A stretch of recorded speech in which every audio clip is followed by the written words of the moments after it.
तो आपके विधायक जी को इतना मालूम नहीं है कि रेलवे का आवाज़ विधानसभा में नहीं संसद भवन में उठाया जाता है, तब इसी से आप अंदाज़ा लगा लीजिए जो कितना काम करने वाले विधायक हैं। एक तथाकथित नेता हैं यहाँ रक्सौल में, उनको नगर उपाध्यक्ष बना दिया गया था बिना उनसे पूछे हुए, और उन्होंने फेसबुक के माध्यम से इस्तीफा भी दे दिया।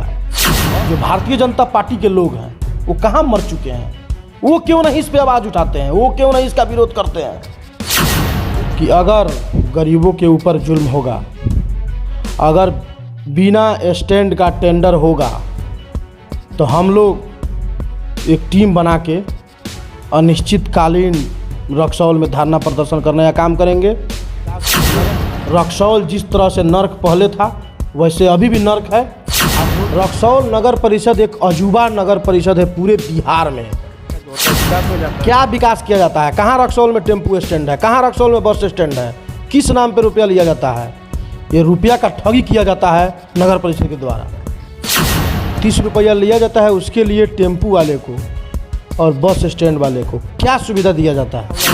किसी भी जनप्रतिनिधि को यहाँ चिंता नहीं है, चाहे वो सत्ता में हो चाहे विपक्ष में हो, सब कोई मर चुका है। यहाँ कोई बोलने को तैयार नहीं है। मेरे साथ ऐसे व्यक्ति है जिनका नाम सुनील कुशवाहा है। सुनील कुशवाहा उनके बारे में ये कहा जाता है कि अपनी बातों को बेबाक अंदाज में रखते हैं। सुनील कुशवाहा से आज बात करेंगे, रक्सौल की जो समस्या है उस पर बात करेंगे।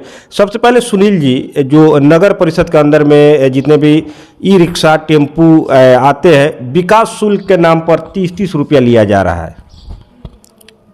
सबसे पहले नगर परिषद के बारे में जो आप बोले हैं, यहाँ विकास शुल्क के नाम पे जो रुपया लिया जाता है, आखिर रुपया क्यों लिया जाता है। 30 रुपया लिया जाता है, उसके लिए टेम्पू वाले को और बस स्टैंड वाले को क्या सुविधा दिया जाता है। विकास शुल्क यानी विकास, वही पैसा जो होता है विकास में जाता है। क्या विकास किया जाता है, कहाँ रक्सौल में टेम्पू स्टैंड है, कहाँ रक्सौल में बस स्टैंड है, किस नाम पे रुपया लिया जाता है। ये रुपया का ठगी किया जाता है नगर परिषद के द्वारा। ठगी हो रहा है तो ये कौन लोग हैं जो ठगी कर रहे हैं? इसमें सबसे बड़ा दोषी रक्सौल नगर परिषद है। रक्सौल नगर परिषद एक अजूबा नगर परिषद है पूरे बिहार में। आप रक्सौल नगर में, आप भी यहाँ लोकल पत्रकार हैं, आप यहाँ देखते होइएगा, कोई ऐसा सुविधा, एक ऐसे सुविधा का नाम आप हमको गिना दीजिए, मैं फिर बोलना छोड़ दूंगा। किसी भी जनप्रतिनिधि को यहाँ चिंता नहीं है, चाहे वो सत्ता में हो चाहे विपक्ष में हो, सब कोई मर चुका है। यहाँ कोई बोलने को तैयार नहीं है। हम लोग जब से देख रहे हैं कितना चेयरमैन बने बिगड़े, सब लोग इस काम को नहीं कर पाया। आपके बार चेयरमैन उप चेयरमैन के हाथ में एकल पावर है, रक्सौल के विकास के लिए जो चाहे कर सकता है। लेकिन 5 महीने में तो अभी हम लोग नहीं देखे हैं, लेकिन आगे अभी हम लोग इस चेयरमैन और जो अभी जो चेयरमैन बने हैं और उप चेयरमैन बने हैं, ये लोग पे ज़्यादा टिक्का टिप्पणी नहीं लेंगे। बहुत कम समय ये लोग को मिला है, अभी 5 महीने हुआ है, लेकिन ये लोग से आशा है कि रक्सौल में जो विकास के नाम पे आप लोग आए हैं, विकास कीजिए। रक्सौल जिस तरह से नर्क पहले था वैसे अभी भी नर्क है। आप रोड पे चले जाइए, आप एक बार अगर कोयरिया टोला से बाटा चौक होते हुए स्टेशन रोड से कोहियार चौक से और फिर से कोयरिया पर चले आइए, तो हमको लगता है कि आप आधा किलो गर्दा तो अपने मुंह में ज़रूर खा लीजिएगा। इसको कौन रोकेगा? आखिर क्या गलती है रक्सौल की जनता को? रक्सौल की जनता क्या गलती है कि आज नर्क में जी रहा है? क्या रक्सौल की जनता नगर का टैक्स नहीं देता है? टैक्स देता है, उसके बाद भी नर्क में जीता है। क्या कारण है? और आज पक्ष और विपक्ष कोई इस पे बोलने के लिए तैयार नहीं है। ये नहीं लगता है कि आप समाज सेवी हैं, अपनी बातों को एकदम मुखर से रखते हैं, अंजाम नहीं देखते हैं क्या होगा क्या नहीं होगा, तो नहीं लगता है कि आप जो ई रिक्शा वाले हैं या टेम्पू वाले हैं उनके साथ खड़े होने की ज़रूरत है? जो विकास शुल्क के नाम पे जो 30-30 रुपये ठगी किया जा रहा है, इस समय आपको ज़रूरत है कि ई रिक्शा के साथ में खड़े हो, टेम्पू वाले के साथ में खड़े हो, उन गरीब लोगों के साथ में खड़े होने की। निश्चित रूप से मैं आपके चैनल के माध्यम से तमाम रक्सौल नगर परिषद हो या जितने भी यहाँ माननीय लोग हों, मैं सभी को बता देना चाहता हूँ कि अगर गरीबों के ऊपर जुल्म होगा, अगर बिना स्टैंड का टेंडर होगा, तो हम लोग एक टीम बना के अनिश्चितकालीन रक्सौल में धरना प्रदर्शन करने का काम करेंगे। नगर परिषद में धरना प्रदर्शन करने का काम करेंगे, सारे टेम्पू वाले, सारे स्टैंड वाले लोगों को लेकर। नहीं, धमकी नहीं है ये धमकी नहीं है। एक तरह से इसको सलाह भी कहा जाएगा। लेकिन रक्सौल में अगर समस्या को लेकर अगर जिस तरह भी अगर इसको करना पड़े, आंदोलन करना पड़े, धरना प्रदर्शन करना पड़े, मैं हमेशा तैयार हूँ। अच्छा सुनील जी, ये नहीं लगता है कि जैसे आपने बताया कि रक्सौल हम यहाँ से जाएंगे तो इतना गर्दा गुर्दी है, इतना गर्दा है कि समझिए कि 1 किलो 1.5 किलो गर्दा आदमी खा लेता है, तो इससे नहीं लगता है कि कैंसर होगा? और हमारे माननीय जो विधायक साहब हैं उनका कहना था इलेक्शन से पहले कि मैं जीत के आऊँगा उससे, उसके बाद 6 महीना के अंदर में रक्सौल को चांदनी चौक बना दूंगा। तो क्या माना जाए, ये रक्सौल सचमुच में चांदनी चौक बन गया? अगर बन गया तो क्या चांदनी चौक पर ऐसे ही गर्दा उड़ता उड़ता है क्या? अब हमको लगता है कि माननीय विधायक जी ने जब चुनाव जीत के आया था तो ये बयान दिया था, लेकिन हमको नहीं लगता है जो जितने बयान दिए थे उसमें एक भी काम पे वो खड़ा उतरे हैं। कोई ऐसा काम में गिना दीजिए विधायक जी का जो रक्सौल के लिए किए हैं, और रक्सौल में जो व्यवस्था होनी चाहिए उसको किए हैं, एक नाम हमको आप बताइए। आज रक्सौल में उसी तरह से गर्दा उड़ रहा है जैसे पिछले समय उड़ता था। आज रक्सौल में जाम उसी तरह से लग रहा है जैसे पहले लगता था। आज आप हॉस्पिटल में चले जाइए, हॉस्पिटल की भी व्यवस्था वही है, कुछ नहीं हॉस्पिटल में, बस हॉस्पिटल का एक सिरखार खड़ा कर दिया गया है और उसका उद्घाटन कर दिया गया है, उसमें कुछ नहीं है, कोई व्यवस्था नहीं है। यानी जो बोर्ड लगा है उसमें आईसीयू या एक्सरे या जो भी चीज़ मेरे पास में होता है, जैसे बोर्ड लगा है अनुमंडलीय अस्पताल में रक्सौल, तो क्या कहना है सुनील जी का? उसमें बस लगाने के लिए बोर्ड लगा है लेकिन कोई व्यवस्था के नाम पर कुछ नहीं है, उसमें कोई व्यवस्था नहीं है। हमने जाके देखा है, रक्सौल प्राथमिक जो स्वास्थ्य केंद्र है उसको डेवलप कर दिया गया है बिल्डिंग के माध्यम से, लेकिन उसमें सुविधाएं कुछ नहीं है, ना डॉक्टर है, ना कोई व्यवस्था है, ना वहाँ दवाई मिलेगी, ना एक्सरे की कोई व्यवस्था है, ना ट्रीटमेंट की कोई व्यवस्था नहीं है। आप जाके देख लीजिए, इसमें कोई बोलने को तैयार नहीं है। ना माननीय जी कभी उसमें जाते हैं, ना देखते हैं, ना उसका कभी निरीक्षण करते हैं। सुनील भाई का कहना है कि विधायक साहब एक्टिव नहीं है, विधायक साहब रक्सौल की समस्याओं को लेकर के आवाज़ नहीं उठाते हैं। लेकिन मैं बता दूं सुनील भाई को और जितने भी खबरें देख रहे हैं उनको मैं बता दूं, विधायक जी जो प्रमोद कुमार सिन्हा जी हैं और आदापुर को लेकर के ओवरब्रिज, रेलवे ओवरब्रिज को लेकर के विधानसभा में आवाज़ तो उठाए थे। रेलवे ओवरब्रिज को लेकर विधानसभा में? हाँ, विधानसभा में आवाज़ उठाए थे। रेलवे बिहार का चीज़ है कि विधानसभा में उठाए थे आवाज़?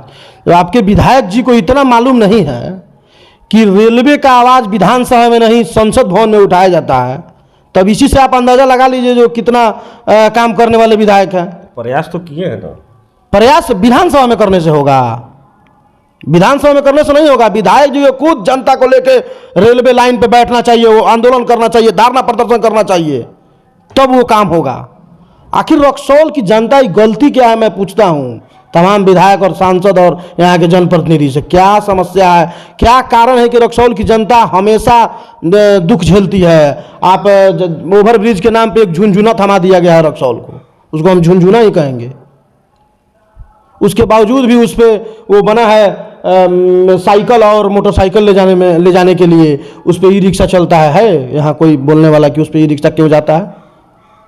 ओवरब्रिज बना है, वो लाइट ओवरब्रिज, उसके बावजूद भी उस पर जाम रहता है। दोनों आप ढाला देख रहे हैं रक्सौल में, 2 ढाला है, कोई पेरुआ ढाला और मेन रोड का ढाला, दोनों ढाला बराबर आपको बंद पड़ा रहता है।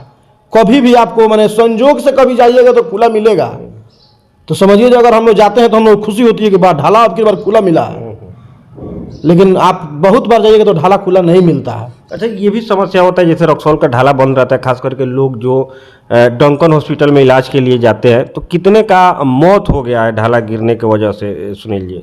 बहुत लोगों का मौत हुआ है, बहुत लोगों का यहाँ मौत हुआ है। उस पर क्या बोलना है, बहुत दिन से हम लोग इस पर बोल रहे हैं, लेकिन मान लीजिए कि जिसको लोग चुनाव जिता रहा है, जो सत्ता में है चाहे विपक्ष में है, कुछ भी में है, उसको तो इस पे सवाल उठाना चाहिए। आखिर क्या कारण है जो ओवरब्रिज यहाँ नहीं बनता है?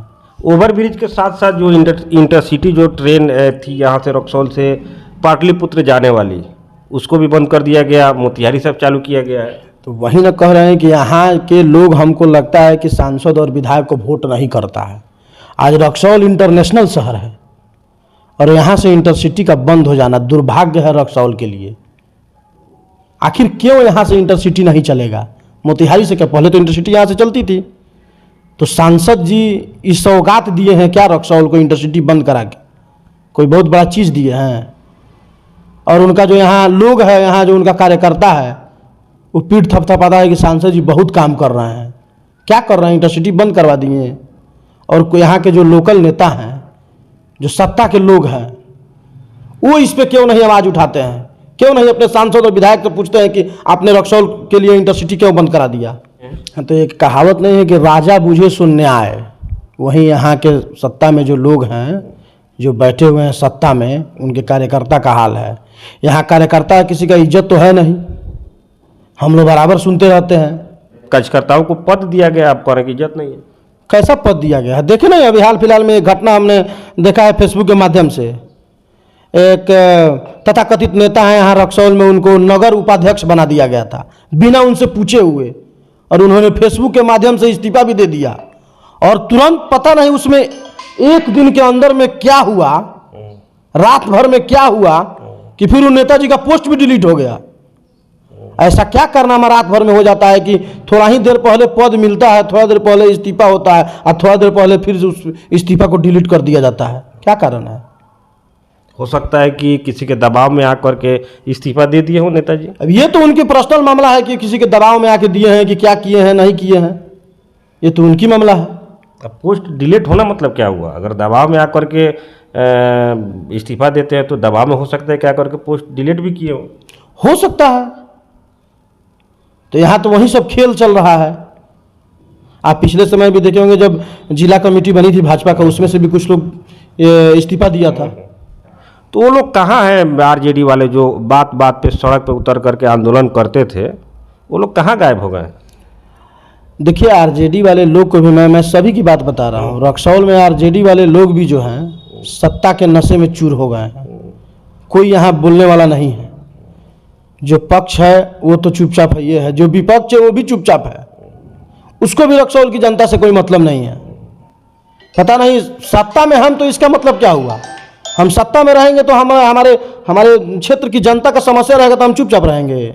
हम सत्ता में हो या विपक्ष में हो, उससे कोई फर्क नहीं पड़ता है। लोगों की ये मानसिकता है, हम अगर सत्ता ही में हैं, हमारी पार्टी सत्ता ही में है, किसी की भी मैं बात करता हूँ, तो जो आम जनमानस की जो समस्या है उसको हम नहीं उठाएंगे, उसके लिए हम नहीं लड़ेंगे, उसके लिए हम नहीं बोलेंगे।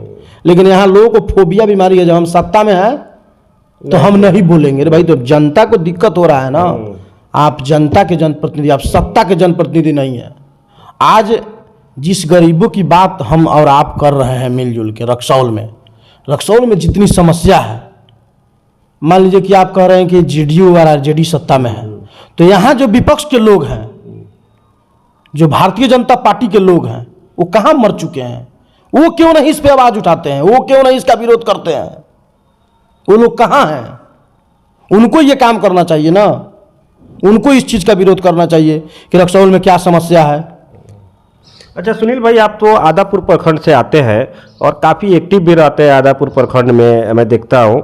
तो क्या विकास की क्या स्थिति है आदापुर प्रखंड में? अब आदापुर प्रखंड में तो अभी कोई विकास नहीं हुआ है। 2020 के बाद अभी विधायक निधि कोष से और सांसद निधि कोष से आदापुर प्रखंड में जहाँ तक हमको जानकारी है, एक ईंट नहीं रखाया है।